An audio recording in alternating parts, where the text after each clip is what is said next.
I expected if someone loved me, then I'd be okay. And just that expectation that the rest of the world outside of me would take care of me. I just need to go along for the ride. How very wrong I was.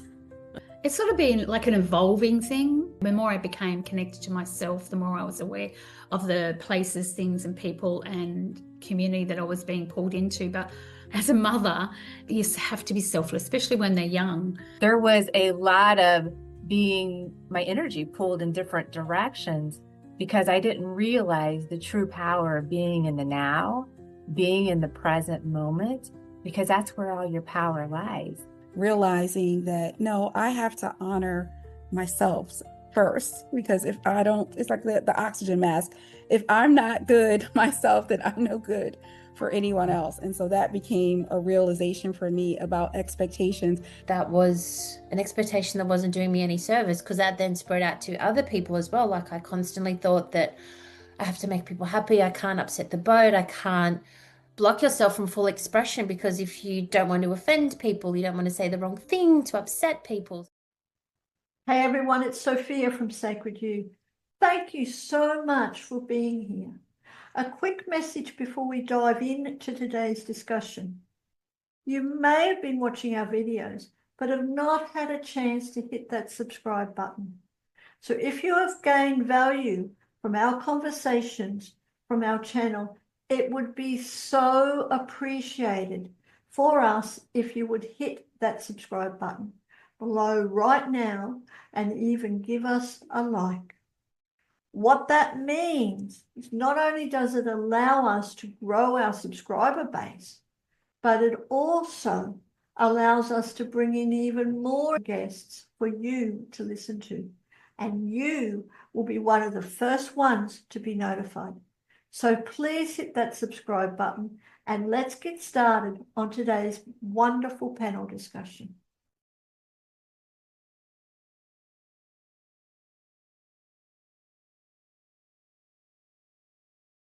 Welcome to today's panel discussion. My name's Sophia from Sacred You. We have the absolute honor of presenting these beautiful panel discussions in Ignite Your Inner Power, conversations that transform.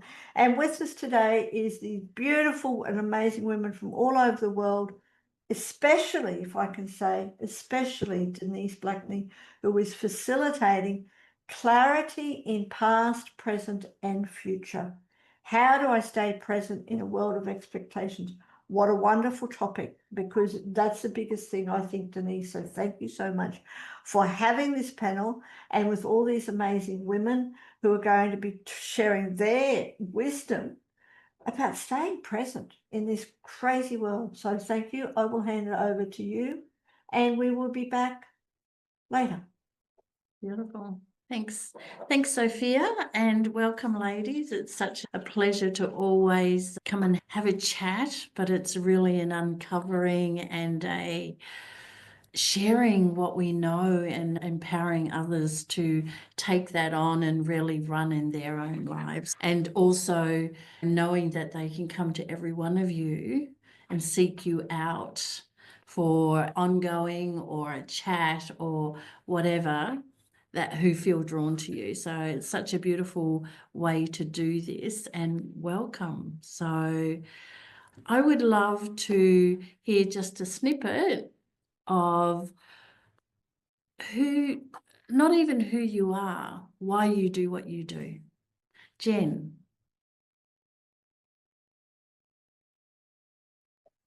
Hello, my name is Jen Smith. I'm from Illinois. My company's name is Natural Energy Healing. So I empower other people. So all naturally, because we already have everything that we need within us. So I work with energy healing, Reiki, and quantum energy healing, as well as mindset coaching, because that sets people up for success. And the reason that I do what I do is because it took me a long time to realize who we really are as spiritual beings. And I just made it a mission after I found out more of who I am, that if I didn't know all of these things, there's a lots of other people that don't either. I made it a mission to resign from the corporate world, step out and do what I do. So I teach everybody everything that I know. And so people can feel comfortable coming to me if they want to learn things. Fabulous. Thank you. Michelle. I was going to say morning, but it's not morning for everybody. So it's morning for me in Australia, but not morning for everyone else. I have advanced my career from being a Reiki energy healer to a holistic counselor and soul practitioner, and I now run a school training holistic practitioners with different modalities. And my whole journey started with my own personal experience with meditation and how that helped me stay more present so that I wasn't worrying about the future or allowing the past to impact who I am now. And as I continue to move through, I'm understanding that it's more about that connection that we have with ourselves. So one of the things that I talk a lot about is being in alignment with yourself and being connected with your soul and moving in ways that help you stay true to who you are. And I think to be able to do that, we have to have that sense of presence and that shift for myself. The difference in feeling when I started to allow myself to feel that presence and started to heal and work on the things that stopped me from being present is why I do what I do, because I want other people to feel that internal shift, because it went from chaos to this tranquility, which I want everyone to experience. Beautiful. Thanks, Michelle. Paula. Good day. I don't know if it's say morning or evening. Good day to everyone. My name is Coach Paula HOLLIS. I live in New Jersey. I am the founder and owner of the HOLLIS Mastermind Group and the PH Academy. I am a certified life transitions coach. I do work related to energy and energetic resonance, as well as DISC and understanding your communication styles. And so the reason why I think I do what I do is helping people to navigate transitions in life, grief, loss, whatever that might be, is because I've lived the weight of expectations. I've lived carrying the weight of loss. I've lived carrying the weight of being silent and not feeling that I had something to contribute or value. And I've had to work through that. I've lived the weight of sacrifice at the expense of my own personal development and my own happiness. And so I've had to work through that. And I believe that being on the other side of it, and as I continue to journey through that, I want to help others, because I strongly believe that when you've been converted, that you help others. And my life mantra is that I am a person of value who values others, and I add value to them. So that means I first have to value myself. And then that means I can then see value in you. And then I can figure out how I can help you grow and learn as well. Beautiful. Thank you. And Joe.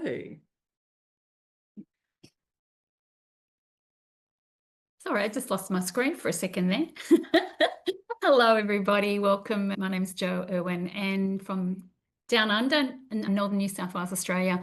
So why I do what I do, I support women in healing in many modalities. I've been in that industry since I left home, I knew there was more. There's something better than what I had experienced as a young person. And just went on that journey to discover about who I was as a person and the deeper layers of life, the questions we all ask, life, the universe, and there's got to be more.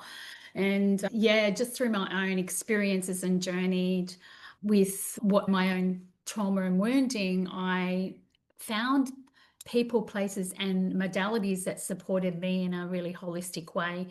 And I just wanted to share that with everyone. And specifically when I lost my mother, and that she was the age 61, which is younger than what I am now, I made it my mission to not let that happen to any other person's mum. And it was through stress and ill health, which we all know stress causes ill health. So yeah, I've just been on that journey to support women to heal themselves in a natural and organic way through different modalities that I've learned along the way. The turning point for me was NLP and hypnosis about 10 years ago, more now, but also now work with frequencies to support that long-term change. Yeah, beautiful. And myself, Denise, I work in energy healing, and what lets me why do I do that is because I feel that's the only way we find our way out. That's the only way I found my way out of the expectation of everything. I expected if someone loved me, then I'd be okay. And just that expectation that the rest of the world outside of me would take care of me. I just need to go along for the ride. How very wrong I was. And that led to me really seeking self-love for myself, really seeking looking at everything and being aware of everything and really coming back and finding myself. And it's a never-ending journey. I'll say that healing is a never-ending journey, and we always can do this, but we also need that support of people who have gone through what you've gone through, finding that person who's gone through it themselves, because if they've come through it, they have tidbits and ways to show you how to do it. And these ladies have presented beautifully on their tools and their tidbits to help you align and see yourself. Yeah, so let's journey into this as it is clarity in past, present, and future, and how do I stay present in a world of expectation. And expectation can be anything from seeking love outside ourselves, seeking everything, the expectation of everything else instead of ourselves. I'd love to start this with the expectation of ourselves should be the only thing, and our own responsibility and our only care. We're nurtured when we're young, but then there comes a time where we either use that as a get out, I can't do this, or I really need to focus on why I'm doing this. So this is really beautiful to really chat about this. And I'd really love to ask the first question. And when did you really first become aware that expectations, whether it's family, culture, or self, were pulling you out of the present moment? Jo, I'll start with you. Yeah, good question. It's been like an evolving thing. I don't specifically remember a time. I just feel like through the work that I've been doing over the years, the more I became connected to myself, the more I was aware of the places, things, and people and community that I was being pulled into. But I brought up 4 children on my own. And so as a mother, you have to be selfless, especially when they're young. It's what's expected of us as mothers, right? And if society expects us, but that place around, that balance around being able to nourish myself and be a mother, I wasn't aware of at the time. So I just gave, and I ran a business around the 4 children from home. But somewhere along there, I realized that I had to, and I started doing making times for me where I'd go to the gym after I dropped them at school and things like that. So it was those little pieces along the way that I then began. I didn't realize that I was doing it for me as such. I was doing it because I wanted to feel good. I wanted to look good. And but also incorporating yoga, I began to realize the benefits. And the more benefits, the more I wanted to start to give to myself.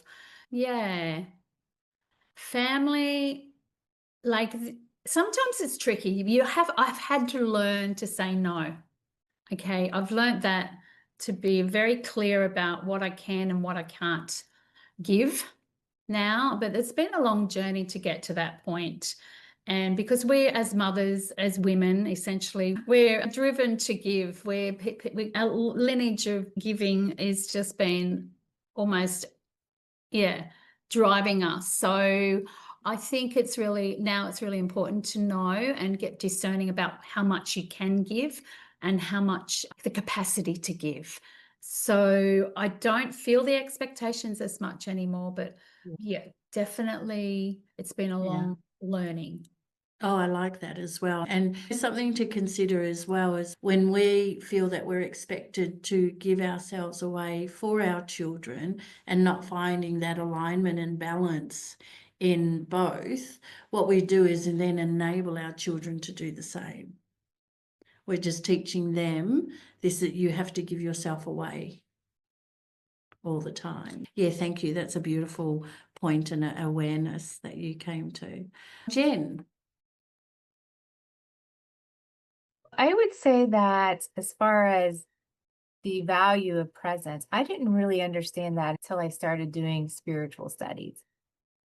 And then once I studied that and got into meditation and really understood what presence meant, then I could look back on my life and see, oh, wow, whenever you're out of presence, sometimes it would be like, I remember sitting there and thinking about the past just over and over. Or sometimes I would be just pulled into the future, trying to meet goals, trying to meet expectations. So there was a lot of being pulled, my energy pulled in different directions because I didn't realize the true power of being in the now, being in the present moment, because that's where all your power lies.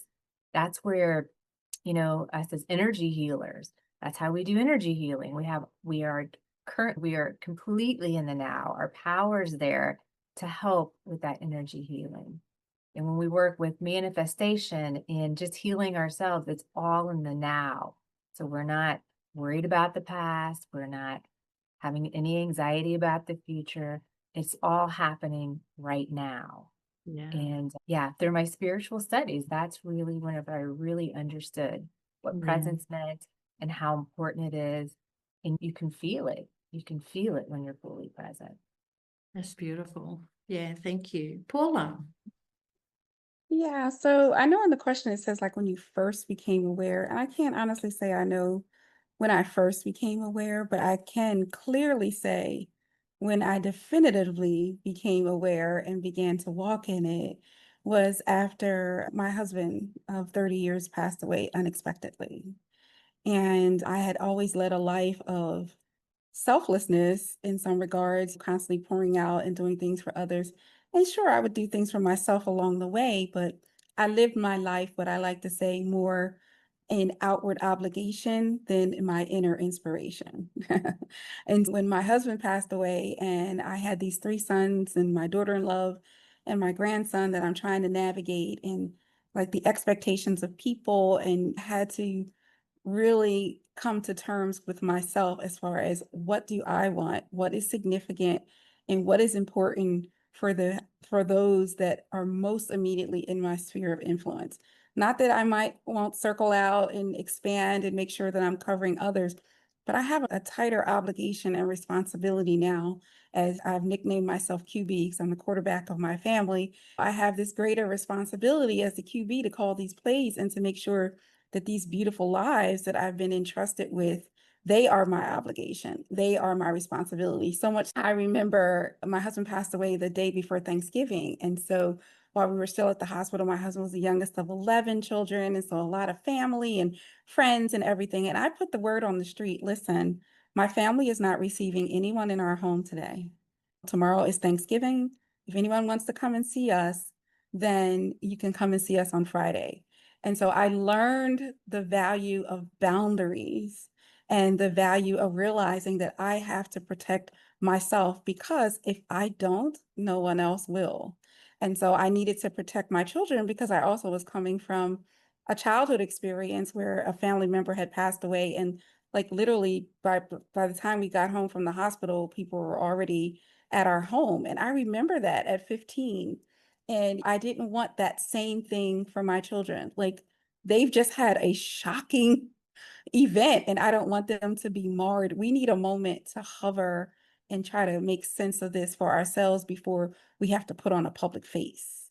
And so that understanding of expectations and realizing that, no, I have to honor myself first, because if I don't, it's like the oxygen mask. If I'm not good myself, then I'm no good for anyone else. And so that became a realization for me about expectations. And the primary expectation I need to have is of myself and what I'm doing for those most immediately in my sphere and realm of influence. Yeah, that's beautiful. And sometimes it takes big events that really break us open, and it can take small events as well, and then many nudges along the way. Thank you, Paula. Michelle. I agree with Paula. It's not so much that there's a point where you can recall when you first became aware of the expectations that were pulling you out of the present moment. And I think because those expectations start at such a young age, you're just so used to them.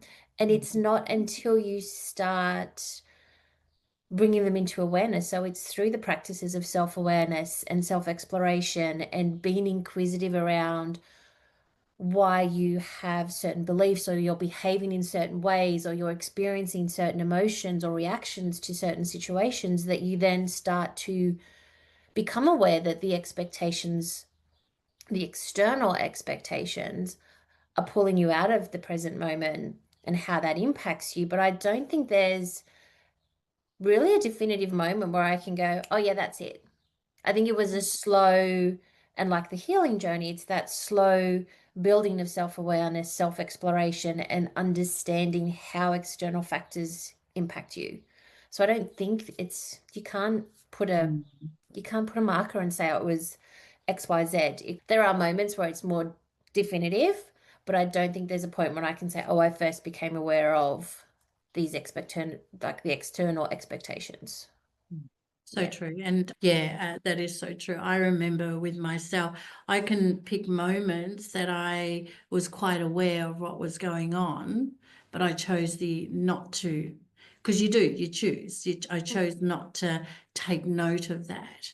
And it was until something bigger happened that made me go, oh, okay, I've really got to look at this. So everyone's totally different. And I think that is, like I said, we can get nudges along the way, but it's whether we're ready to take that on for ourselves. Because sometimes the old adage is what is it? Is bliss. Not knowing is bliss. Ignorance is bliss. Ignorance is bliss, but it's not. It's like I'm in this discomfort of ignorance, but if I start to become aware, I'm in discomfort, but then I become more comfortable because I come through that. I can't in ignorance, can I? Yeah, so beautiful answers, ladies, and thank you for sharing from your heart in that one. I'm going to go to, how's your childhood or early life expectations shaped your sense of self? And what have you had to unlearn to be more present?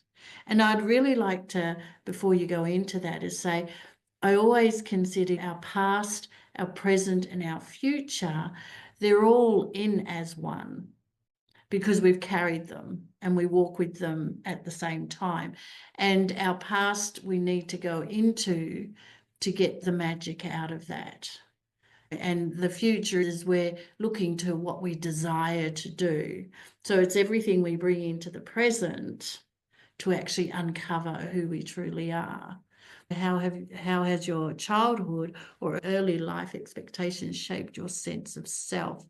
And what have you had to unlearn to be more present? Michelle, I'd love to start with you. This one hits for me only because there is a very strong memory. I have an advantage, I guess, in a way of, I have two, they're technically my half brothers, and there's a very big age gap between them. There's 20 years between me and the youngest, and I was 17 when my mum had the next one down. So I got to see her parenting as an adult. There were some moments that made me go, oh, damn. And one that sits in my mind is my mum was trying to get my brother to do something, and she said, oh, can't you do this? You don't want mummy to be sad. And I was standing outside the room and I went, oh, damn. Oh, no. And like it was this realization moment that this expectation from childhood, like it was for my mum an easy way sometimes to get us to do things. But the long-term effect of that was like this expectation of her happiness was my responsibility that I can see now. And so that's one of the really big things that I had to learn from like childhood, is that I'm not responsible for anyone else's happiness, but because, and there was no malice in it from my mum. She was just trying to get stuff done so we can leave the house, put your damn shoes on or whatever it was. But the way that she did it by saying, you don't want me to be sad, then set this whole expectation for me. And I'm sure she parented me in exactly the same way. And so this was one of the things that I had to learn and realized that was an expectation that wasn't doing me any service, because that then spread out to other people as well. Like I constantly thought that I have to make people happy. I can't upset the boat. I can't, like, you block yourself from full expression because if you don't want to offend people, you don't want to say the wrong thing to upset people. So that's probably one of the biggest, earliest childhood things that has had a very big impact on how I've moved through life and just, I guess, shrunk myself a little bit because I felt this sense of responsibility for everyone else's happiness. And that's probably one of the biggest things that I've had to unlearn, that I'm not responsible for other people's happiness or the outcomes of me asking for what I need or setting my boundaries in place and standing in my truth or honoring myself, honoring what my needs and wants and desires are, and being able to move in a way that felt aligned with me. And then that has that flow and effect of like your self-esteem and all of this fun stuff that comes with that. But that's probably one of the biggest things from childhood that sits with me. Yeah, and that really shows how simple that can impact us, how easily that, oh, I've upset somebody else. Oh, I've got to make them happy. I don't want them to be unhappy, so I'll do what they want. So you totally take yourself out of the picture. It's such a, and I'm sure there is so many, I can relate to that. There's so many people out there that will so relate to that. And that's the beginning of, isn't it? Yeah. If you relate to that, really look at that. So that's beautiful. Thank you. Jen, what about you, Dal? I would say the biggest thing from my childhood was really the things that I learned from school about achievement, about achieving and the path to success. And I was really motivated by that because I had the goal of just being an independent woman. So I could make choices for myself, be in places where I wanted to be because I wanted to, not because I had to. And so academics was a big motivator, achievements in that way. So really pushing forward, getting the rewards and getting all these things. And so that served me in some ways because I think through that I was able to develop a focus and will, which is very useful for me now. But then there was a lot of unlearnings with that too, because I built 20 years on this career. And then I had to go, oh, wait a minute. There's so much more than this. I'm not getting the full picture here. So that was a lot of unwrapping. It's like my head was in a tornado spin. There's more. There's so much that I missed. How did I miss all of this? So that was some of the unlearning. I've taken a lot of the good pieces with me because it serves me now in my spiritual career, but I had to also let go of a lot of the things that I had learned as well. Yeah, and I really like that, how you say how you've brought stuff through with you that does serve you. And I think that's the beautiful thing to see in all the unlearning of the stuff that's happened to us.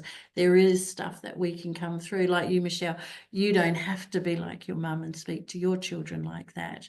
You change the way, and that is changing the past, changing the everything so it doesn't happen for your children or the next generation, and you help uncover the wounds for the past generations without actually having to say anything. So it's beautiful. Paula. As a child, I have some sad memories of some things. There was a time in my life as a child that my childhood innocence was taken. And through that process, I had to learn. I spiraled in different things and found other ways. I was a big extrovert as a child, happy-go-lucky. And after that incident, I became very insulated and introverted. And I squandered like who and what I was. I never really showed up as my most authentic self. And so I went through life kind of carrying that and carrying the guilt, carrying the shame that did not belong to me, but I carried it and I never told anyone. And so as a result, I carried a secret and I'm walking around hurt and wounded, but no one else knows I'm hurt and wounded. And the people that really should know, I felt more inclined to protect them and how they might feel because of what happened to me, as opposed to protecting myself, which is not a good approach. Like, I'm the one hurting here, and they have not a clue in the world what has happened to me. So I grew up under that lens, and I had to unlearn behaviors that were self-sabotaging. I had to unlearn behaviors that were self-pacifying. So this wasn't working, I would use this to try to pacify, but I'm ignoring the emotions, I'm ignoring the core of what was really happening. So I had to learn how to respond to my emotions and realize that they are triggers and that they are signals for me to dig deeper and to understand what is happening. I had to unlearn hiding in shame and being able to stand and speak what my truth is and what my circumstance and situation is. It may be hurtful for you as well, then let's grow and work through our hurt together. But I'm not going to suffer alone when this isn't mine alone to endure. And so I really had to learn how to speak up and advocate for myself, and to realize that I am valuable and I am special, and I had to work through that. And that's quite a journey. I often call it the journey from grief to growth. Grief is not always the loss of a person, but I lost my childhood innocence. I lost who I was, and I had to actually grieve for her. And I had to realize that a lot of the hard decisions that I carried into adulthood were because of what happened to me. I'm never going to get married. I'm never going to have children. Those hardcore nevers were not because I really didn't want those things. It was because I didn't want the cycles to repeat itself, and I didn't want to have to deal with that for someone else. But I can't imagine having not had my husband for 30 years. God bless his soul. He was a good one. And then I can't imagine my life without the 3 sons that I have. So it's come full circle, but it is an ongoing and a constant journey to grow through that and to deal with it and keep it at the forefront. Yeah. Oh, so true. And really, I love how you said about breaking the cycle, because that's what we're here to do. We're to break the cycle, to go, no, hang on, I don't have to go with what we consider normal, is what you grow up, get married, all that sort of stuff, because that's what you're supposed to do. And from our childhood, really coming forward and seeing ourselves and speaking up and feeling and having love and compassion for ourselves. That's our biggest thing, is bringing that love and compassion for ourselves, to see ourselves. And that's the healing in itself, isn't it? And to then feel all of that and still have love and compassion for yourself without all the other stuff that we used to feel. So that's beautiful. Thank you. Jo. Yeah, thank you for sharing that, Paula. I so resonate with everything you said, and very powerful, because so many have traveled that path. And it's so important to speak about it and know that there's a way out, there's a way through, and there's people here to support you. And yeah, for me, my childhood was similar, but different. And yeah, I think for me, it was more around, it was so chaotic. There was so much chaos in the house. I was the second of 6. And first, when you asked that question, I went straight to the positive. Hang on a minute. What I learned was that I'm resilient, that I'm strong, and I can get out there and do what I'm doing in the world because of the responsibilities I was given as a child. But at the same time, I wasn't seen. And then with that saying, children should be seen and not heard, that was one of the ones that played out.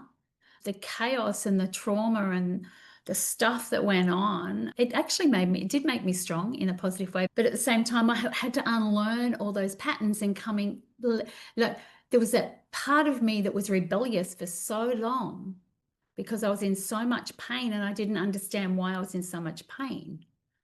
So I had to unravel that bit by bit. And it wasn't until in my adulthood that I realized that was what it was that had happened to me. So trauma plays a big part in this. And there's so much to unlearn, isn't it? And breaking that cycle, when I had my children, I vowed I was going to do it differently. And thankfully, guidance put me on that path. It started as a bit of a hippie, but still it put me on that path. And it's been beautiful. So a lot of unlearning of the way things were done in the past, and God bless our parents. They did the best they could with what they had. But yeah, the shame and the pain and the guilt and the things that we carry through is so important that's why it's important to do the work, right?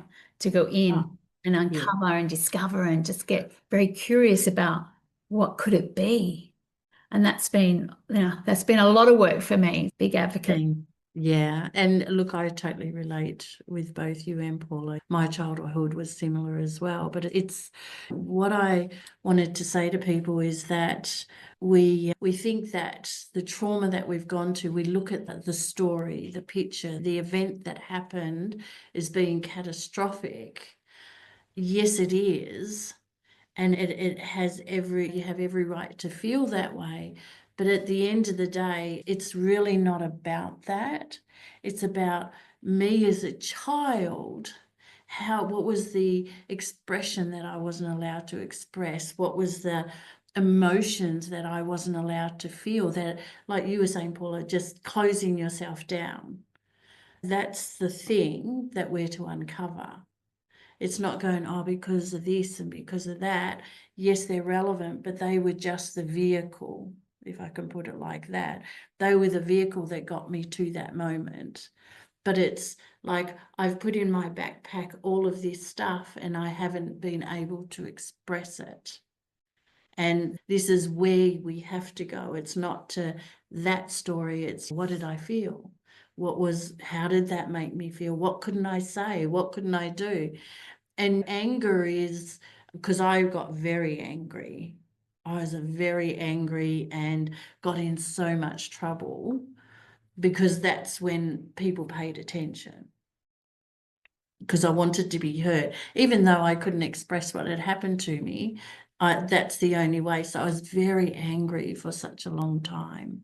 And it was when I had my children, I was still angry for quite some time, but I allowed them to be vocal and resilient and to be able to speak their mind. Even though we would yell at each other, they were still speaking their mind. And I'm sure they can tell me they have trauma for that, which they most probably do. And I hope that they work through that. It's that our emotions is where the healing is for us. What I didn't get to express, what I didn't get to say, what I didn't get to feel. So thank you. That was so beautifully put by all of you in sharing those stories of yourself, which this is where our vulnerability needs to come out and be shared, because we all go through it. And this is when we get to start to feel and become aware. So thank you. Can you describe a moment where choosing presence over pressure created peace and transformation in your life? Michelle. I think on a daily basis, my meditation practice, which is choosing presence, is extremely important in allowing me to find that peace and to feel more grounded in starting my day. So it's a practice that is something that I do every day to allow myself to be present and to start the day from a grounded place, which allows me to come back to that if I need to during the day, if I'm getting pulled in certain directions, or even just feeling that sense of overwhelm or anxiety. That is one way that I, on a daily basis, allow myself to step in to remind myself what presence is, how that feels, and how that feels much more settled than being pulled into the future or allowing the past to impact me or the expectations of others. So that's, I guess, for me, a daily thing that I do, which then helps me keep that sense of peace. But I think for allowing massive transformation and choosing presence was with my health. And my health was severely impacted by stress, which comes from the expectations of others and the worry of not meeting the expectations that you may be setting for yourself. And so for me, the biggest transformation when I started to allow myself to become more present and to look at the past and how it was impacting me now, and also letting go of some of the expectations of the future and the worry, and allowing stories to run into future versions, which we never know what the future is going to hold, but really allowing myself to be more present and having that self-awareness and doing a lot of the work, that really transformed my health. This was 2016. It was the worst flare I had with my autoimmune disease, and I was in hospital pretty sick and having to move on to more intense medication. So for me, like the biggest transformation with becoming comfortable with the presence and letting go of expectations and just healing the expectations from the past and how they were impacting me now, or how things had occurred in the past and how they were impacting me, and healing those wounds is really the transformation of my health, which then led to the transformation of my career and so many things. But it had such a beautiful flow-on effect that every day I want to come back to something that allows me to be present and reminds me of what that presence feels like, and that realistically, the only thing we have control over is what's happening right now. And so that's a beautiful, like every day. And sometimes it's only like a minute or two, but it's just that moment of breath and really coming present, because I've seen the transformation, and it's been so amazing for myself with my health, with my career, with just the way that I feel internally. So it's, yeah, there's a lot. No, There's a lot for me in ways of transformation, but yeah. And just, changing one thing. Yeah. The outcome of that. That's beautiful. Thank you. Jo. Yeah, I think what Shell tapped into is really relevant as far as a daily practice. For me, it's my morning routine, that nothing gets in the way of that anymore. And it is about presence, it's about meditation, it's about movement, it's about visualization, scribing, which is writing, journaling, whatever you want to call it, and really, and gratitude, paying gratitude, and also stepping into that version of yourself in the future, not predicting the future, but being that person, like becoming her, to keep you moving forward. So stepping into that version of that wise woman that everybody has inside of them, really tapping into that soul. And I think it's easier when you know who you are, or you have that version in front of your mind, because nothing can get in the way of what you say yes and no to, in a sense. And I just recently, actually last weekend, I had 2 events to go to, and they were pretty important events, but my soul was just saying, no, stay.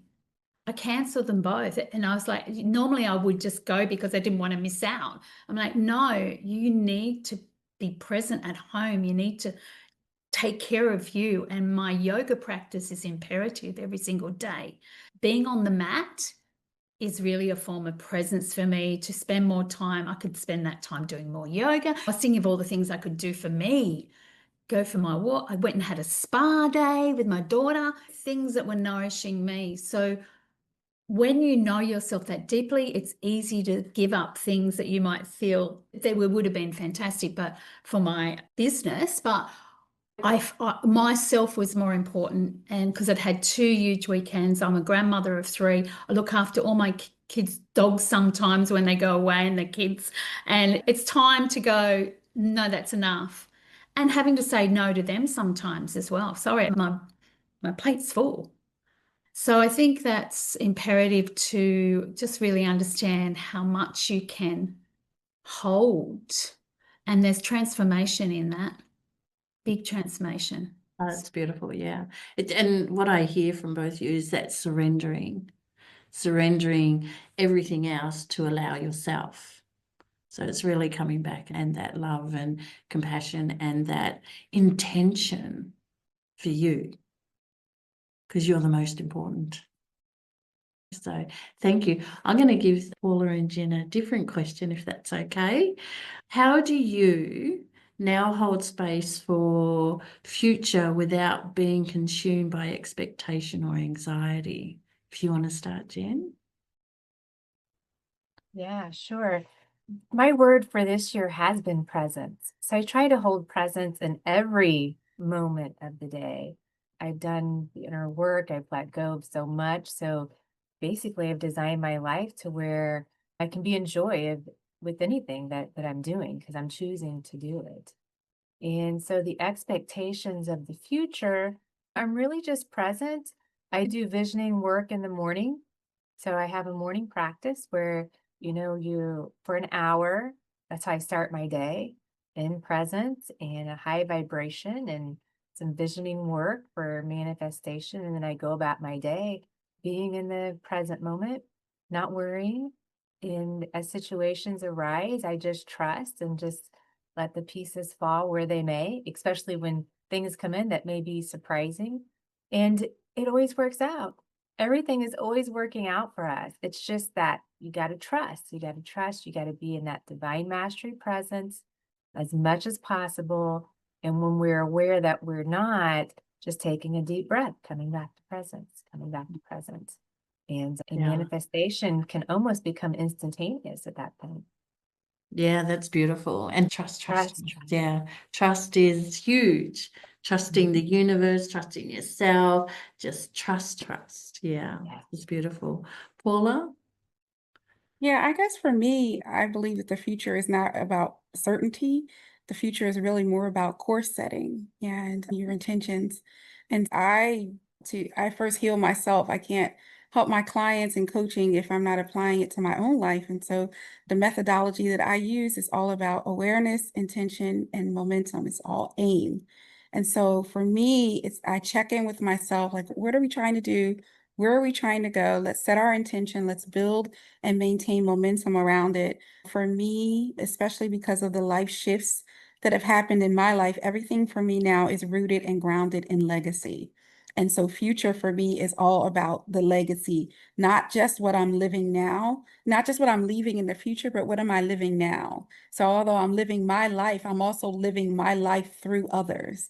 And so I want to make certain that everything that I am doing is intentional and that I'm not wasting any moment, because the year before my husband passed away was the year of COVID 2020. And during that year, I had COVID very badly here in my home. And I actually had a seizure. My body was trying to adjust because I hadn't slept for days. And I had a seizure here in my home and I stopped breathing. And my husband was the one that, in the same spot where they could not successfully resuscitate him, my husband was able to resuscitate me. And when I left our home, I was unconscious, but I was breathing. But my family had no idea what my future was going to be, and they couldn't come to the hospital or anything like that. And so for me, future is all about leaving a legacy, making sure that I'm intentional with every moment. Like if this could be my last. And so I have to make sure that I maximize it as much as I can. And it reminds me of my mom when she passed away on my 39th birthday. And that's bitter and sweet at the same time. But the beauty of it is that she waited. She was on hospice and she wanted to make it. Talk about resiliency and strength. She wanted to make it to my birthday to wish me a happy birthday, and she did. And then she passed away on my birthday. And so it knitted us together in a way that that week that she was on hospice, I tell people, my honeymoon was great. My husband's wonderful. We've had great vacations and all that. But that week that my mom was on hospice, that's probably one of the best weeks of my life, because we were intentional about every moment we spent together.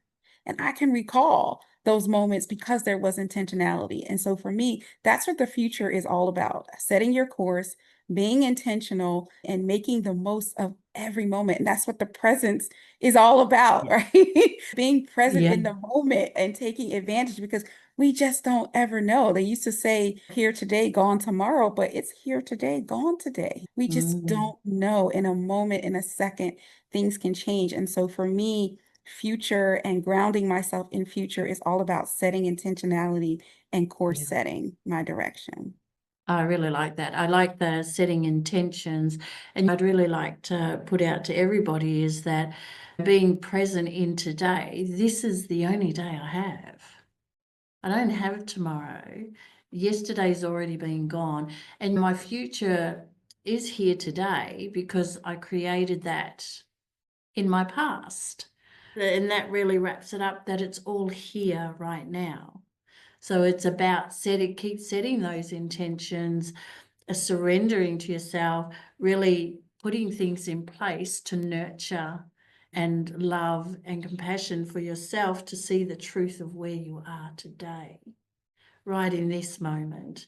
And because that's going to create your future. Because you're living out your future from yesterday. That's a bit of a bend twister, isn't it? But yeah, so it's, that's intention, trust, surrender, and really using those in everyday moments and really creating that self-awareness, that self-love, that truth of yourself, which is so beautiful. And I'd love to ask you if you could offer one message to someone stuck in the fog of expectations, what would you say to help them move towards clarity? Jen, I'll go with you first. There's so many things we could say here, right? Let's see. I would say presence always wins. In every situation, presence always wins. So when you can be fully present, it's so many things happen. That's where all the magic happens. When you're aware in the present moment, that's when all the magic happens. That's when healing happens. That's whenever you're around people, like all the right circumstances will flow into place when you're in the present moment. Anything you need, the people, the places, the things. So presence is so important. Yeah, that's beautiful because it's at arm's reach, isn't it? It's, Yes. yeah, it's just beautiful. Thank you. Joe. Yeah, beautiful, Jen. I guess the one thing is I would recommend or say would be to make time, to make space for themselves to just be in a moment of presence, breathing in and asking for guidance at the same time, just until the fog clears, until you get that clear message. And there is messages for us. We just don't take the time to stop and listen. What are my next aligned steps? What do I need to do for me? Ask those questions. And until the clarity comes, and so often it doesn't come in that moment. But for me, it's sometimes later. Oh, it's just like something lands. I'm like, it's big. But because I asked, I put it out there. The energy's listening. God, the universe, angels, whoever you connect with, have faith in that and trust that. And ancestors, ask, what do I need? What do I want? We don't ask ourselves that enough. What do I need for me? What do I want? And get guidance that way. So powerful. Yeah, it is so powerful. And that is the thing, is to really ask ourselves the questions. We're so used to asking everybody else, how are you? What do you need to do? Come back to yourself and ask those same questions and just hold yourself in that. Hold in love and compassion to see the truth of it. And just no judgment on anything. No judgment on self, just holding. So it's beautiful. Thanks you, Joe. Michelle. I think these are all important things to come back to that presence to help relieve the fog. But I think one thing to remember is the mindset shift here and the play with the mind and letting go of expectation. I think that expectation has the ability to set us up for failure because we get too caught up in it. So changing that, and I think Paula has talked about this a lot, like it's the intention. So reframing the expectation to my intention is to reach this point, to be at this point. And even more so in doing that, you can say, so you don't feel like you're cutting yourself off, this or better. I'm intending for this to play out, this or better, and asking the universe for, this is my goal in a way, this is what I would like to achieve, but this or better, which means what your intention may not actually be the best thing for you. So you may be redirected. And when you're redirected, it doesn't feel as harsh because your expectation makes you feel like a failure, whereas the redirection feels a lot easier and smoother to move with. So taking away the word, dropping it, your intention is this, and having that mindset shift of going, my intention is, but this or better. And so if that redirection comes, as the universe will do, has a nice little way of redirecting as if what we're trying to seek is not for us, and allowing yourself to go, okay, maybe this is what's actually better for me. And allowing that to play out, because that expectation can have us set up for failure or very constricted or wanting to control, which then also has us in this place of fog, right? When we're trying to control everything and it has to play out this way, actually stops us from being able to welcome in and surrender and experience something that is much better for us. Oh, I love that. Be open to receive what comes instead of expecting. Yeah, that's beautiful. Thank you. Paula, sorry. Yeah, so very well said, Michelle. Thanks for putting that word intention. That's one of my favorite words. I would say, I try to put it in one line, clarity is not the absence of the expectations. Clarity is actually the courage to return to yourself in the middle of all the expectations, because the expectations are not going to go away. And I love the concept of reframing them to set our intentions. But the expectations for others, they won't go away. But even amid those expectations, we can find clarity when we have courage to return to ourselves, which looks like giving ourselves grace and space for that moment. Realizing, hey, I'm doing something maybe I've never done before, or something that's challenging for me. And so I'm going to give myself the grace and space in this moment and be present so that the clarity and have the courage necessary to move forward. Yeah, that's beautifully ended on, and letting everyone know that we're going to trip over, we're going to fall, we're going to do all those things. The clarity and grace is getting back up again and is then setting the intention again.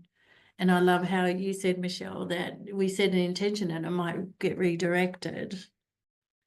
So it's really setting ourselves up to really surrender and trust and set the intentions and receive what comes.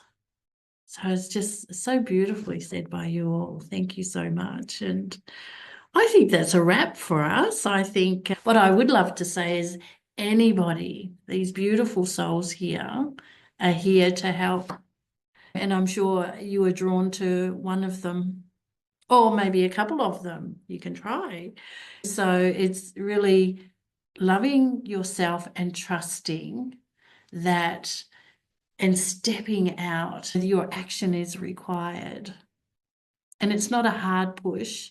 It's just, I've set my intention. I want this to change. So who can I reach out to? These beautiful ladies here are all worth reaching out to. And thank you, ladies, for your wise wisdom. It's just so beautiful. Yeah. Thank you. And I'd like to invite Sophia back. And thank you, Denise. And yes, ditto to what you said. For everyone who is watching, do reach out to these amazing women. All the links are below, including the amazing Denise. Thank you ever so much for facilitating a wonderful panel. That hour went so quickly. I've been listening to everyone sharing their wisdom and just really appreciative. Thank you to Jen and Paula for joining us from overseas, and Michelle and Joe for who were in Australia with us. Denise, just really grateful. Looking forward to you all coming back next time. And for everyone who is watching, again, click on these links below, and also reach out to Sacred You. We're at Sacred You, that's the letter U, .love. If you put / join free, come and join us for free. You get to experience some amazing things, panel discussions, wisdom circles, and so much more is coming. Thank you ever so much. It has been an honor to provide a platform for your wonderful panel, Denise. Thank you. It's been beautiful.